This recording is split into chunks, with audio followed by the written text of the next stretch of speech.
নমস্কাৰ বন্ধুসকল, Assamese everything YouTube চেনেলটোলৈ স্বাগতম জনাইছোঁ। ডিব্ৰুগড় ইউনিভাৰ্চিটিৰ পষ্ট গ্ৰেজুৱেট এণ্ট্ৰেন্স এক্সামৰ যি প্ৰভিজনেল মেৰিট লিষ্ট সেয়া প্ৰকাশ পালে। এতিয়া এডমিশ্যন ল'বলৈ কি প্ৰচেছ ফ'ল' কৰিব লাগিব ফ্ৰী এডমিশ্যনৰ কাৰণে এখন নটিফিকেশ্যন এখন দিছে তেওঁলোকে।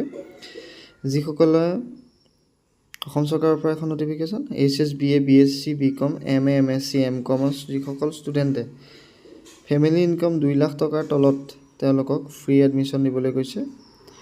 আৰু government college, model women college, government চিলেজ কলেজ সকলোতে পঢ়াসকলে ফ্ৰী এডমিশ্যন পাব, কিন্তু private college, private university, central ইউনিভাৰ্চিটিখিনিয়ে এই সুবিধা নাপাব। ইয়াৰ কাৰণে এখন income certificate local revenue circle অফিচাৰৰ পৰা আপোনালোকে উলিয়াই দিব লাগিব। যদি সেইখন অনলাইন কৰোঁতে দেৰি হৈছে বা পোৱা নাই, তেতিয়া আপোনালোকে ৰেচন কাৰ্ড এখন দিলেও হ'ব। ৰেচন কাৰ্ডতো ইনকাম আপোনালোকৰ থাকে, সেইখন দিব লাগিব। এতিয়া কথাটো হৈছে এইখন ভেৰিফাইড কৰিব নাই, এইখন ভেৰিফাইড কৰিব এবছৰৰ ভিতৰত ভেৰিফাইড কৰিব আপোনালোকৰ ইনকাম চাৰ্টিফিকেট। যদি কিবা প্ৰব্লেম পায় বা ইনকাম চাৰ্টিফিকেটত ভুৱা বুলি প্ৰমাণ পায়, তেতিয়া আপোনালোকৰ এজ পাৰ ল আপোনাৰ ওপৰত একশ্যন ল'ব। আৰু কলেজে আপোনালোকৰ হয়তো এতিয়ালৈকে মাৰ্কশ্বিট অহা নাই, মাৰ্কশ্বিট চাৰ্টিফিকেট, সেই মাৰ্কশ্বিট চাৰ্টিফিকেট নোহোৱাকৈ আপোনালোকে এডমিশ্যন দিব। কিন্তু যিজন ষ্টুডেণ্টে এডমিশ্যন ল'ব তেওঁ 15 অক্টোবৰ 2024 আগত মাৰ্কশ্বিট চাৰ্টিফিকেট জমা দিব লাগিব। যদি দিব নোৱাৰে তেতিয়া এডমিশ্যনটো কেঞ্চেল হৈ যাব। আৰু এখন ডিক্লেৰেশ্যন দিব লাগিব যে আপোনালোকৰ ঘৰৰ মা দেউতা কোনো যেন চেণ্ট্ৰেল গভৰ্ণমেণ্ট বা ষ্টেট গভৰ্ণমেণ্টৰ চৰকাৰী চাকৰিয়াল নহয়, সেইখন এখন দিব লাগিব। ইয়াত কৈছে যে ফাৰ্ষ্ট ইয়েৰ নিউ এডমিশ্যন অৰ্থাৎ BA BSc BCom MA MSc MCom, second third year admission BA BSc BCom with no' fees during the season, এইটো দৰকাৰ নাই বাৰু। Final year MA MSc MCom এইসকলে কোনো ধৰণৰ ফিজ দিব নালাগে। এই সকলো ফিজ ইউনিভাৰ্চিটিৰ সকলো ফিজ তেওঁলোকৰ ফ্ৰী হ'ব।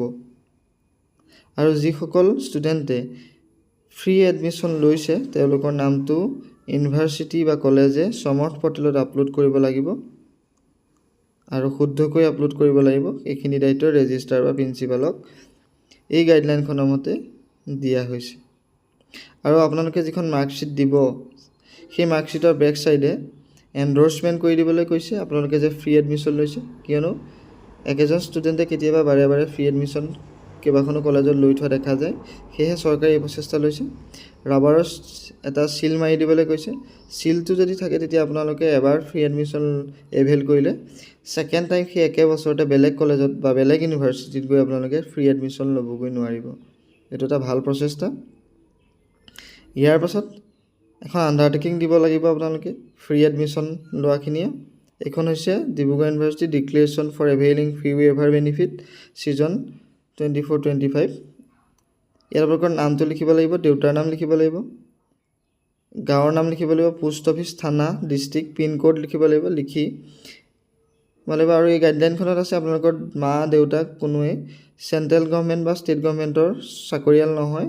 আৰু আপোনালোকে যিখন মেমৰেণ্ডামৰ ক্লজ নং 5 ছাবছেকশ্যন 3 যি দিছে সেইটো আপোনালোকে ফ'ল' কৰিছে আৰু আপোনালোকে যিখিনি ডাটা দিছে সেইখিনি ভুল নহয়। তাৰপিছত আপোনালোকে ছাইন কৰিব লাগিব।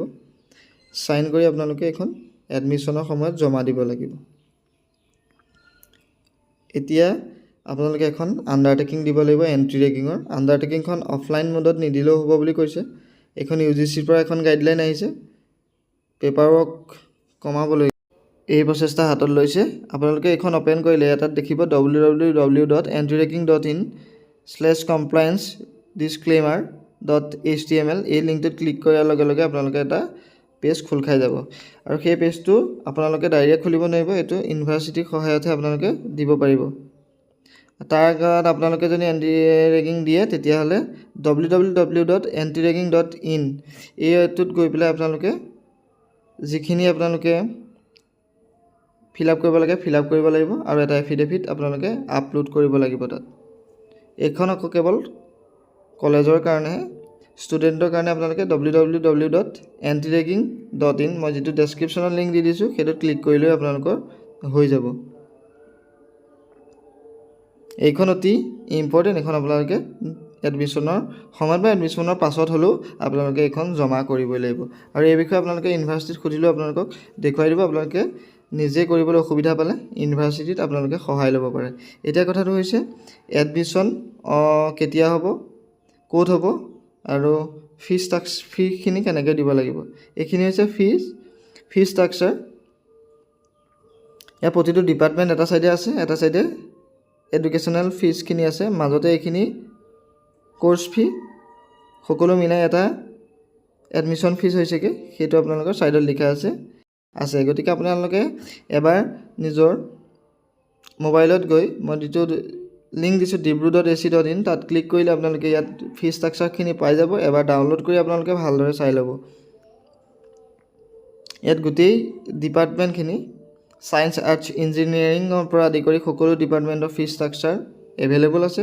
আপোনালোকে নিজৰ ডিপাৰ্টমেণ্টৰ ফিজ ষ্ট্ৰাকচাৰটো আপোনালোকে চাই ল'ব। যিখিনি ফ্ৰী এডমিশ্যন ল'ব তেওঁলোকৰ কাৰণে ফ্ৰীয়ে হ'ব।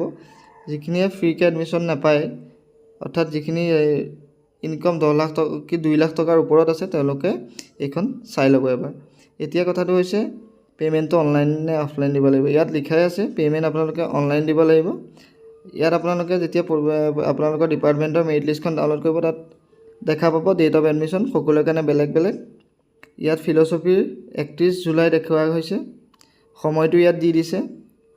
মেৰিট আৰু ষ্টেটুটৰী ৰিজাৰ্ভেশ্যন এইখিনিৰ কাৰণে সকলোৰে কাৰণে টাইম বেলেগ বেলেগ। গতিকে ইয়াত এনেকেদৰে দিয়া থাকিব, আপোনালোকে ডাউনলোড কৰি চাই ল'ব। ইয়াত ভেন্যুটো দিয়া থাকিব। এডমিশ্যন ফিজটো এজ পাৰ ফিজ ষ্ট্ৰাকচাৰ বুলি লিখা আছে। আপোনালোকে ফিজ ষ্ট্ৰাকচাৰখন চাই ল'ব। মোড অফ পে'মেণ্ট অনলাইন, আপোনালোকে অনলাইনে পে'মেণ্ট কৰিব লাগিব। অফলাইন কোনো ধৰণৰ পে'মেণ্ট ইয়াত নহ'ব। গতিকে বন্ধুসকল, আশা কৰিছোঁ ভিডিঅ'টো চাই ভাল পালে। ভিডিঅ'টো লাইক কৰি দিব, শ্বেয়াৰ কৰি দিব আৰু চেনেলটো যদি ছাবস্ক্ৰাইব কৰা নাই ছাবস্ক্ৰাইব কৰি দিব।